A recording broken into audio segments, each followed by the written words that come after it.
എല്ലാവർക്കും നമസ്കാരം. ഇന്ന് നോക്കുവാൻ പോകുന്നത് പിറ്റ്സ് ഇന്ത്യ ആക്ടിനെ പറ്റിയാണ്. ഇപ്പോൾ ഇതിൻ്റെ കാലഘട്ടം എന്ന് പറയുന്നത് 1784 ഇപ്പോൾ പിറ്റ്സ് ഇന്ത്യ ആക്ടിനെ പറ്റി പറയുകയാണെങ്കിൽ ആദ്യം തന്നെ റെഗുലേറ്റിംഗ് ആക്ടിനെ പറ്റി പറയേണ്ടതുണ്ട്. അപ്പോൾ നമ്മൾ തൊട്ട് മുമ്പുള്ള വീഡിയോയിൽ റെഗുലേറ്റിംഗ് ആക്ട് എന്താണെന്ന് നോക്കിയിട്ടുണ്ട്.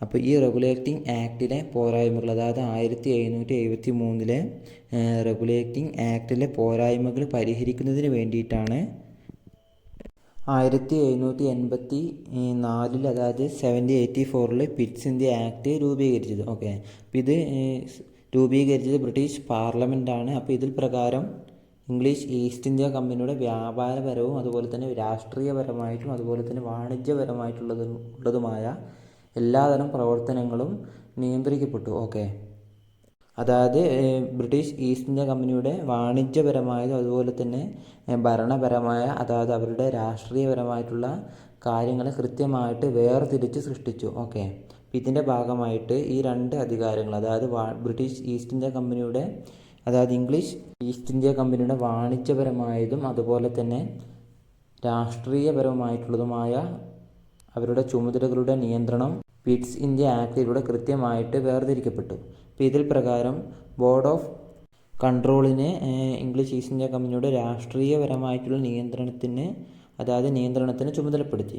അതുപോലെ തന്നെ സിവിൽ ആൻഡ് മിലിറ്ററി ഗവൺമെൻറ്റിൻ്റെ പ്രവർത്തനത്തിനായിട്ട് ബോർഡ് ഓഫ് കൗൺസിലിനെയും ചുമതലപ്പെടുത്തി. കൂടാതെ ബോർഡ് ഓഫ് കൺട്രോളിനെ രാഷ്ട്രീയപരമായിട്ടുള്ള നിയന്ത്രണത്തിനും ചുമതലപ്പെടുത്തുകയുണ്ടായി. ഇപ്പോൾ എന്തൊക്കെയാണ് റെഗുലേറ്റിംഗ് ആക്ടിലെ പോരായ്മകൾ പരിഹരിക്കുന്നതിന് വേണ്ടിയിട്ടാണ് പിറ്റ്സ് ഇന്ത്യ ആക്ട് നിലവിൽ കൊണ്ടുവന്നത്. അതുപോലെ തന്നെ ഇതിൽ പ്രകാരം ഇംഗ്ലീഷ് ഈസ്റ്റ് ഇന്ത്യ കമ്പനിയുടെ വാണിജ്യപരമായതും രാഷ്ട്രീയപരമായിട്ടുള്ളതുമായ എല്ലാ കാര്യങ്ങളും കൃത്യമായി വേർതിരിച്ചു.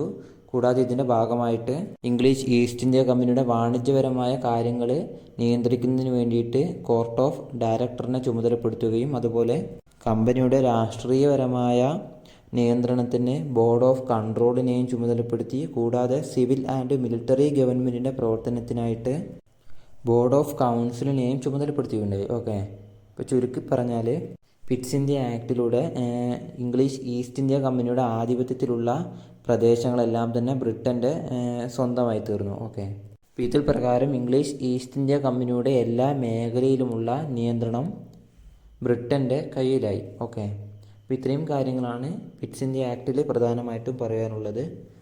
മറ്റൊരു വീഡിയോ കാണുന്നതായിരിക്കും. ബൈ.